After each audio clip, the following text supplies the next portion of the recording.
నా చిన్నప్పుడు బ్యాప్టిస్ట్లో కానీ సిఎస్ఐలో కానీ హల్లెలూయా హల్లెలూయా అని అరిచినట్టు ఎక్కడ చూడలేదు నేను. ఒకరు హల్లెలూయా అంటే ఒకరు ప్రైజ్ ది లార్డ్ అంటాడు, ఒకడు ప్రైజ్ ది లార్డ్ అంటే ఇంకొక ఆయన షలోమ్ అంటున్నాడు, ఇంకొక ఆయన ఎదురైతే మరణాత అంటాడు, అవునా కదా, ఇంకొక ఆయన వందనాలు అంటాడు. అంటే ఒకరొకరు పలకరించుకోవడంలో కూడా ఏకత్వం లేదు, మనం పడదు. నా చిన్నప్పుడు ఎక్కడ ఈ మండల పాస్టర్స్ అసోసియేషన్ కానీ జిల్లా పాస్టర్స్ అసోసియేషన్ కానీ ఉన్నాయా? 40 years బ్యాక్ వెళ్ళండి చూద్దాం, ఉన్నాయా?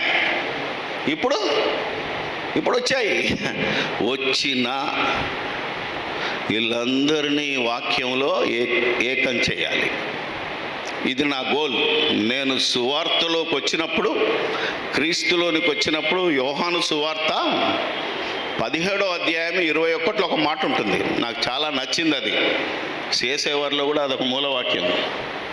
సత్యమందు వారిని ప్రతిష్ఠ చేయుము, నీ వాక్యమే సత్యము, నేను వారికి ఇచ్చిన వాక్యము వలన వారు ఐక్యముగా ఉండాలని యేసుప్రభు ప్రార్థించాడు.